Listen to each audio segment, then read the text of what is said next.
1.25 लाख का एक अंडा, 8 लाख का 1 लीटर दूध, 16 लाख रियाल का $1।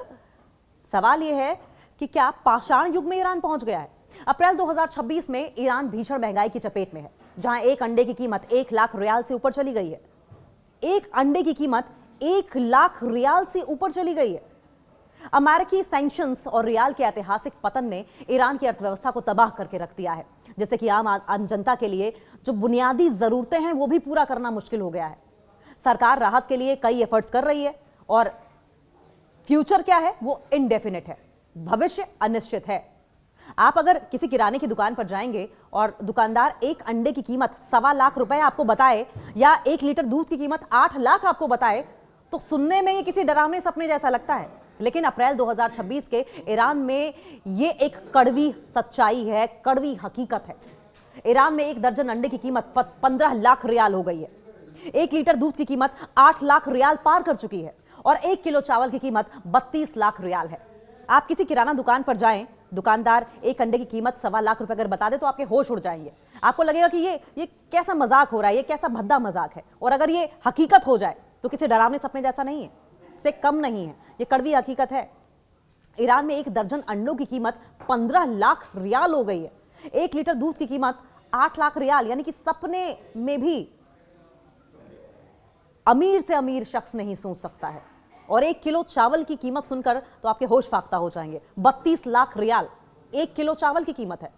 1 किलो गोश्त 1 करोड़ रियाल का है और $1 खरीदने के लिए आपको झोला भरकर 16.5 लाख रियाल देने पड़ सकते हैं। आखिर यह तबाही आई कैसे और अब ईरान सच में क्या पाषाण युग की तरफ बढ़ रहा है? ईरानी रियाल का ऐतिहासिक पतन और 16.5 लाख का अगर हम गणित समझें, ये पूरी इक्वेशन समझें, तो आज ईरान की गलियों में मुद्रा की कीमत कागज के टुकड़ों से ज्यादा नहीं रह गई है। आधिकारिक आंकड़ों और फ्री मार्केट की हकीकत में जमीन आसमान का अंतर है। अप्रैल 2026 की शुरुआत में एक अमेरिकी डॉलर की कीमत लगभग 1 करोड़ 65 लाख रियाल पहुंच चुकी है। अगर हम भारतीय रुपए से तुलना करें तो महज 1 रुपया लगभग 17,200 ईरानी रियाल के बराबर है। यह गिरावट इतनी ज्यादा और तेज है कि ईरान के केंद्रीय बैंक को हाल ही में 1 करोड़, एक वहां के हिसाब से देखा जाए यानी कि 10 मिलियन रियाल का नोट जारी करना पड़ा। 1 करोड़ का नोट जारी करना पड़ा, जिसकी कीमत अंतरराष्ट्रीय बाजार में सिर्फ और सिर्फ $7 है। यानी कि ईरान का 1 करोड़, अमेरिका का $7 इसके आसपास है। आर्थिक विशेषज्ञ जो हैं, इकोनॉमिक एक्सपर्ट्स हैं, उनका यह मानना है कि जब किसी देश की मुद्रा, किसी देश की करेंसी इतनी तेजी के साथ गिरती है, इस कदर गिरती है, तो वो सिर्फ पैसे नहीं खोता बल्कि अपने सिटीजन्स का भविष्य, अपने नागरिकों का फ्यूचर भी खो देता है। और इसी पर रिचर्ड नेफ्यू अपनी book the art of sanctions में लिखते हैं कि सैंक्शंस का उद्देश्य, प्रतिबंधों का उद्देश्य सिर्फ अर्थव्यवस्था को चोट पहुंचाना नहीं होता है, बल्कि जनता के मनोविज्ञान को, जनता की साइकी को तोड़ना होता है। और आज ईरान इसी मनोवैज्ञानिक युद्ध का केंद्र बना हुआ है। मैक्सिमम प्रेशर 2.0 और ट्रंप की पाषाण युग वाली चेतावनी क्या है? साल 2026 की शुरुआत के साथ ही ट्रंप प्रशासन ने ईरान के खिलाफ मैक्सिमम प्रेशर का दूसरा फेज शुरू कर दिया, दूसरा चरण शुरू कर दिया। और इस बार निशाने पर सिर्फ तेल नहीं बल्कि ईरान का ड्रोन प्रोग्राम भी है, मिसाइल सेक्टर और उसका समुद्री शिपिंग नेटवर्क भी रहा। 28 फरवरी को खमनेई पर हमले के साथ शुरू हुई जंग करीब 40 दिन चली और फिर 2 हफ्तों का युद्ध विराम हो गया। ईरान कई दशकों से अमेरिकी सैंक्शंस के बीच सरवाइव कर रहा है। अब अमेरिका ने दुनिया के दूसरे देशों को भी चेतावनी दी है कि अगर वो ईरान को हथियारों की सप्लाई करते हैं या उसके साथ व्यापार जारी रखते हैं तो उन पर 50% तक का टैरिफ लगाया जाएगा। प्रेसिडेंट डोनाल्ड ट्रंप का हालिया बयान, अगर ईरान पीछे नहीं हटता तो उसे स्टोन एज यानी पाषाण युग में भेज दिया जाएगा, सिर्फ एक राजनीतिक बयानबाजी नहीं है। जमीनी स्तर पर इसका असर बिजली घरों, पुलों को निशाना बनाने की धमकियों के रूप में दिख रहा है।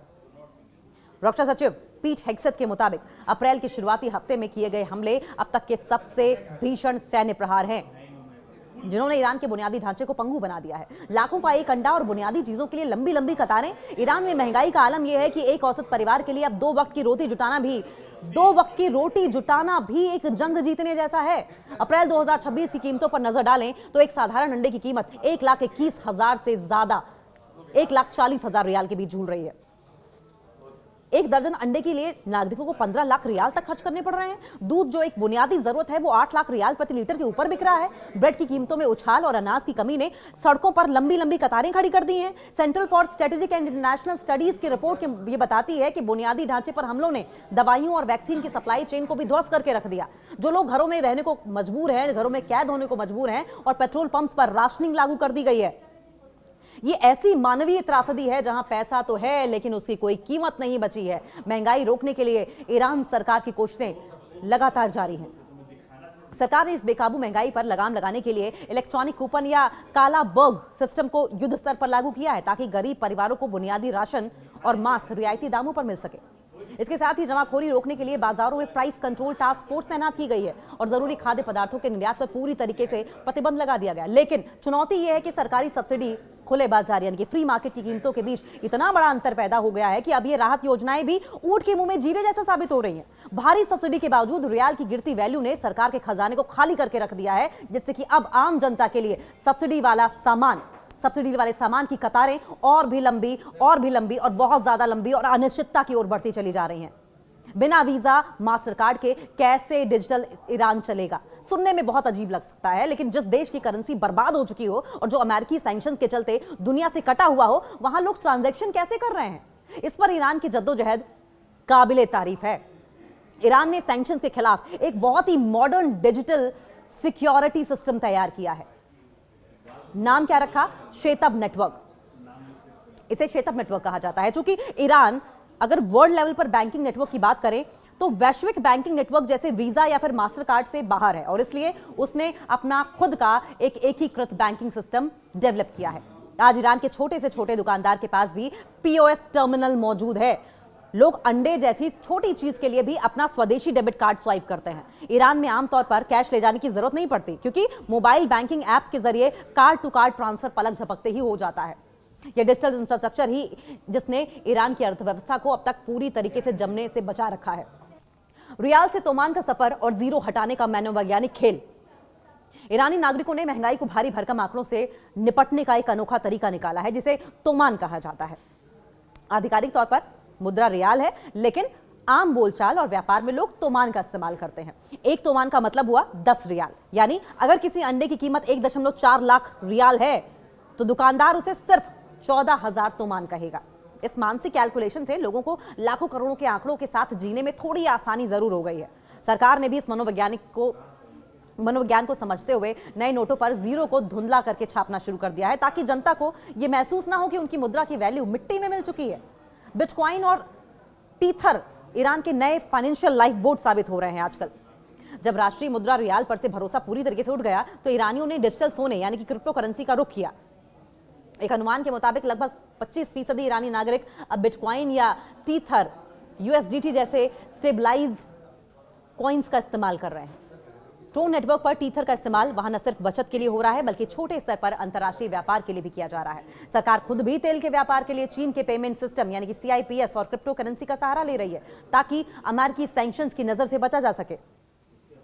इकोनॉमिक एक्सपर्ट्स मानते हैं कि ईरान के लिए ये डिजिटल एसेट्स अब केवल निवेश नहीं है बल्कि जीने के लिए जरूरी ऑक्सीजन बन चुके हैं। राशनिंग और सरकारी कंट्रोल, क्या ये काफी है?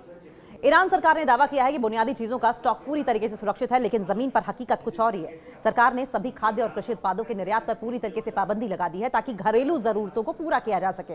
मोबाइल फ्यूल स्टेशन सड़कों पर तैनात हैं, लेकिन पेट्रोल की किल्लत कम नहीं हो रही है। संयुक्त राष्ट्र ने चेतावनी दी है कि अगर ये संघर्ष जारी रहा तो जून 2026 तक ईरान में लाखों लोग बड़े पैमाने पर खाने पीने की चीजों की किल्लत का सामना कर सकते हैं। मिडिल क्लास और लोअर मिडिल क्लास, जो मीडियम लोअर आय वाले लोग हैं यानी सैलरी वाले लोग हैं, उनके बीच की खाई इतनी बढ़ गई है कि अब न्यूनतम सैलरी यानी मिनिमम सैलरी पर काम करने वाले परिवार गरीबी रेखा से कोसों नीचे चले गए हैं। और हॉर्मुज जल डमरू मध्यस्थ और वैश्विक दबाव का आखिरी पत्ता। अपनी गिरती अर्थव्यवस्था को संभालने के लिए ईरान के पास सबसे बड़ा हथियार है स्ट्रेट ऑफ हॉर्मुज। इस पर कंट्रोल है। ईरान इस रास्ते से गुजरने वाले जहाजों पर पैसेज फीस लगाने की धमकी दे रहा है। दावा किया जा रहा है कि वो दुश्मन देशों के जहाजों से $2 मिलियन तक वसूलने की तैयारी में है। ईरान का ये कदम दुनिया के तेल बाजार में हड़कंप मचाने के लिए काफी है। ईरान जानता है कि अगर वो ग्लोबल ऑयल सप्लाई में रुकावट डालता है तो कच्चा तेल $150 प्रति बैरल के पार जा सकता है, जिससे अमेरिका और उसके सहयोगियों पर दबाव बढ़ेगा। यह ईरान की वो आखिरी चाल है जो उसने अपनी अर्थव्यवस्था को डूबने से बचाने के लिए बचा रखी है। ईरान की यह तस्वीर बताती है कि युद्ध सिर्फ गलियों और बमों से नहीं, सिर्फ गोलियों और बमों से नहीं, बल्कि कीमतों और करेंसी से भी लड़ा जाता है। क्या इस्लामाबाद में होने वाली अगली बातचीत इस आर्थिक गर्त से बाहर निकाल पाएगी, या फिर ये सैंक्शन ईरान की आने वाली पीढ़ियों को पाषाण युग की तरफ ढकेल देंगे? ये आज के लिए ईरान का सबसे बड़ा सवाल है।